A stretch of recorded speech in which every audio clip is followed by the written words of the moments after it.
Is the Samsung Galaxy A20 worth buying in 2020? Well, in this video, we're going to find out.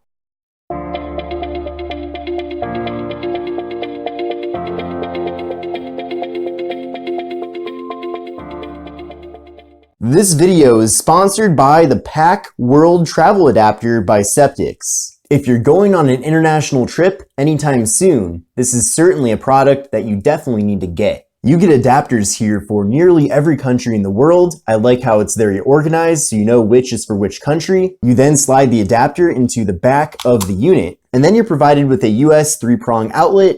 You're also getting a 2-prong outlet. You're getting a USB-A port and a USB-C port. But thanks again Septix for sponsoring this video, and check out the link in the video description to learn more. Hi everyone, this is Kevin here, and this is the Samsung Galaxy A20. So we're now in early 2020, and this device was launched in April of 2019. So it's getting close to being a year old, but even now in early 2020, it's still a really good device.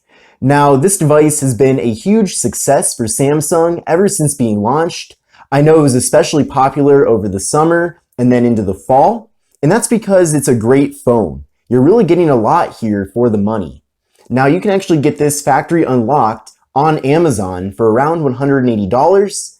Definitely make sure to check out the link in the video description to see the most up-to-date pricing for it.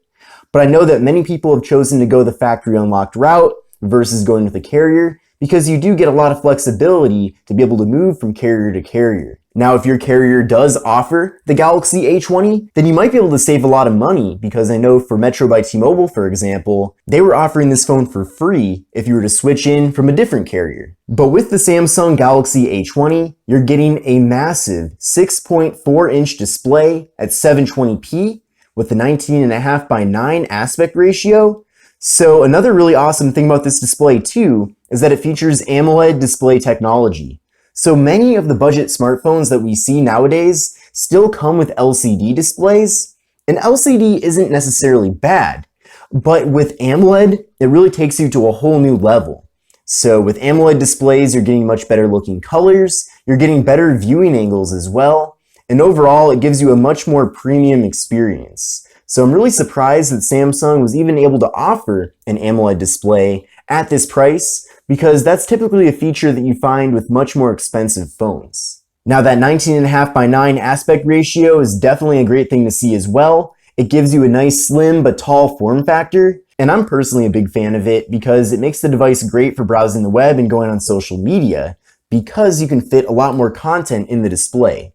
So nowadays, people are doing a lot of things where they're scrolling vertically, and if you're doing that, you can see more posts in your feed on a display like this compared to a display that has a 16 by 9 or 18 by 9 aspect ratio. Now, even though this display is 720p, it still looks really crisp and clear, so I certainly wouldn't consider that to be a deal breaker with this phone. I would say the most appealing aspect of the display certainly has to be that it is AMOLED, and once you go AMOLED, it's really hard to go back to anything inferior to it, like LCD. Now, the phone does feature the water drop notch design at the top here. So you can see that we do have the front-facing camera up there, which is 8 megapixels. And with it, you're going to be able to take some pretty good-looking photos. So nice, clear-looking selfies with good colors, pretty consistent with what Samsung is known for.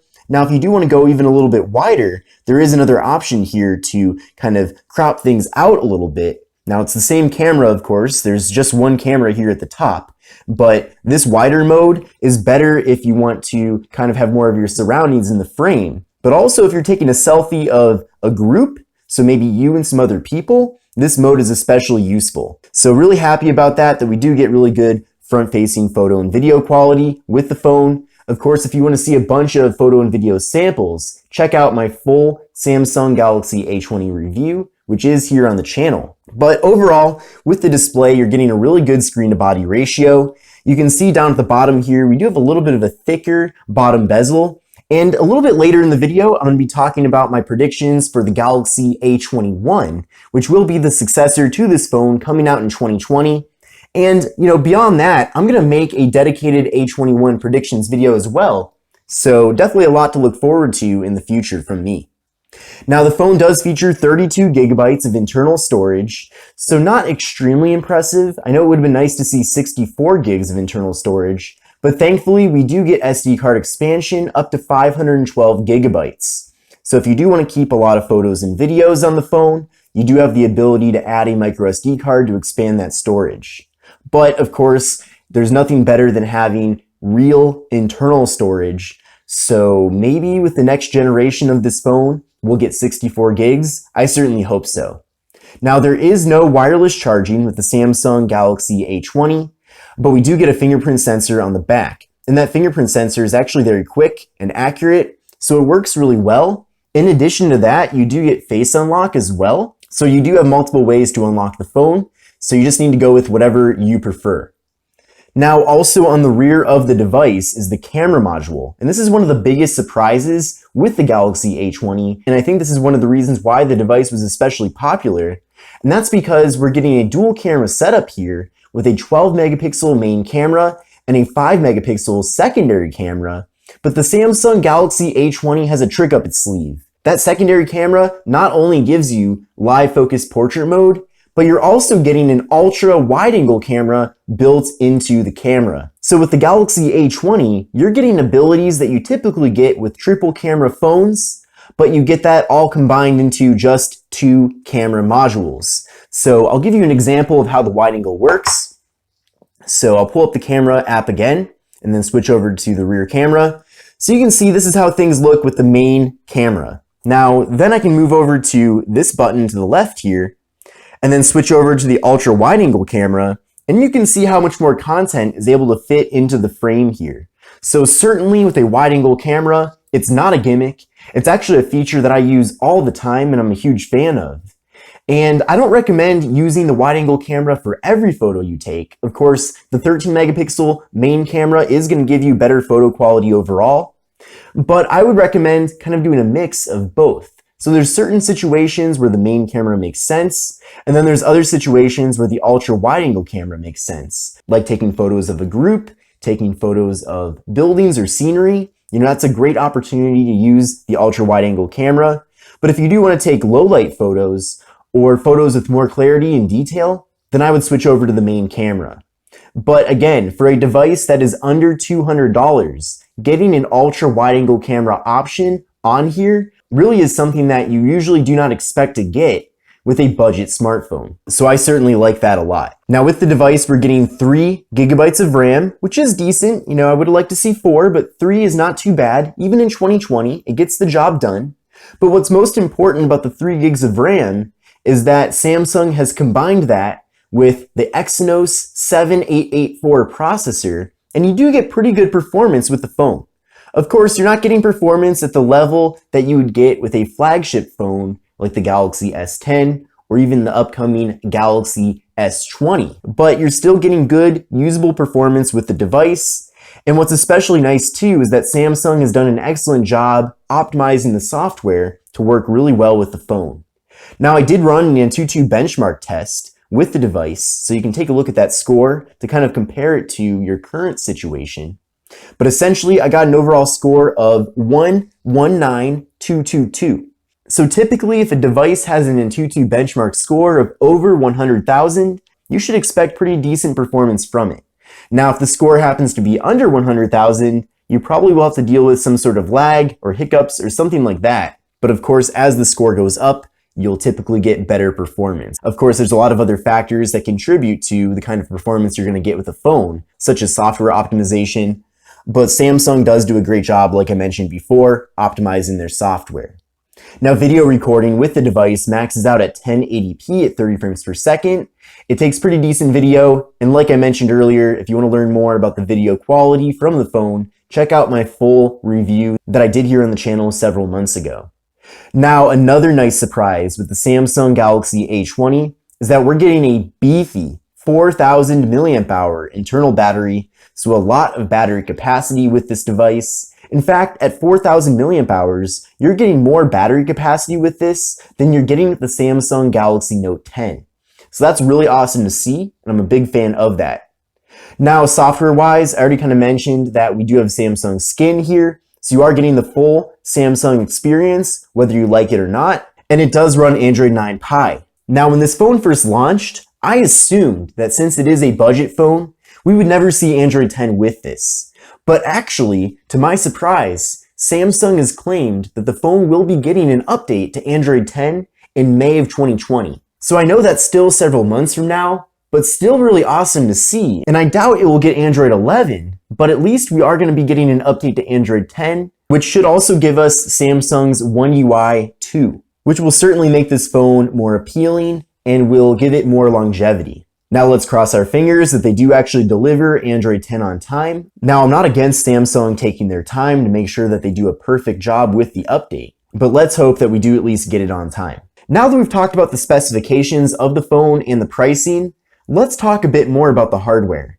So overall, the device is very well built. So it is mostly a plastic build here, but thankfully it does feel very high quality, so I don't think that there's really much they can improve on. Of course, there's certain build quality elements that would have been nice to see, like a glass back or metal along the sides. But again, for a phone that is under $200 brand new, I don't typically expect to see those types of build quality features. But on the left side of the device, you have the slot for the micro SD card and SIM card. Then on the right side of the phone, we have the power button and volume button. Then on the top, we have the noise canceling microphone. And then on the bottom, we have the headphone jack, USB-C port for charging and data transfer, the microphone, and the speaker. So you do get USB-C with the Samsung Galaxy A20, which is an excellent thing to see. I can't believe that now in 2020 even, we have new devices coming out that still have micro USB, such as the LG Aristo 4 Plus, and others as well, not really trying to single out that one device. But really, can we please leave micro USB behind in the last decade? I really don't need to see micro USB anymore on any new devices that come out. So props to Samsung though for giving this device USB-C, as that's really the way to go. Now on the rear of the phone, we have the camera module, we have the flash, we have the fingerprint sensor and Samsung logo. You can probably already see though that the phone is a fingerprint magnet. So we do get this plastic material on the back that is glossy, and it certainly does not hide fingerprints, that's for sure. Now I know a lot of people will probably pair this phone up with a case, and if you're doing that, then it's not really a big deal that the phone does collect fingerprints. At a bunch of different prices, but it seems like the general price is between $300 and about $330. The Samsung Galaxy A20 is an excellent device for viewing video content. So with that AMOLED display, you're getting extremely great looking colors. So it really does make video viewing pop. Now, since the display is 720p, you are limited to watching YouTube videos at 720p. So just keep that in mind if you do end up getting this phone. But it's good for watching videos. The speaker is nice and loud and clear. It doesn't quite get as loud as a flagship phone would, but since this phone is not a flagship, I don't really expect that. So it's a great phone for consuming content. Now, one of the biggest misconceptions about the Samsung Galaxy A20 is that the phone is a small phone. Many people assume that since the device is a budget phone, it's going to be tiny, but that's really not the case. Now you can see here is the Galaxy A20 up next to the iPhone 11, and it's a bigger device than the iPhone 11. You're getting a bigger display, you're getting a smaller notch at the top. So overall, I think it has a better design than the iPhone 11. And I think if you put these two devices side by side and asked someone to tell you which phone is the more premium option, I think a lot of people would probably gravitate towards the Galaxy A20 due to its larger display, better screen to body ratio, and the clarity of AMOLED here. I mean, the iPhone 11 doesn't even have AMOLED, it has LCD. So this device starts at $699, so significantly more expensive than the Samsung Galaxy A20. Now I do have a dedicated video on the channel where I compare these two phones, and I know for the people out there that will say it's not a fair comparison, it's absolutely not a fair comparison. That's not the point. The point is though that the Galaxy A20 does give you certain features that you cannot find with the iPhone 11. So not too much has been leaked out so far about the Samsung Galaxy A21, which is the phone that will inevitably replace the A20. But I would expect to see it come out in around April of 2020, just like the Galaxy A20 came out in April of 2019. So if you're trying to decide whether you should go for this device now or if you should wait several months for the Galaxy A21, it's really up to you. It really depends on the urgency that you need a new phone. And if you really do need one pretty quickly, then you might just want to go for the A20. But if you don't mind waiting several months, then I would probably wait for the A21. But let me know what you think of the Samsung Galaxy A20 in 2020. A lot of 20s there. And then of course we have the Samsung Galaxy S20 coming out as well. So this year is full of 20s. But I hope you enjoyed the video. If you are looking to buy this device, check out the link in the video description, and you can buy it factory unlocked on Amazon. But I hope you enjoyed the video. If you're new to the channel, make sure to subscribe for awesome content in the future. But this is Kevin here, and I will see you in the next video.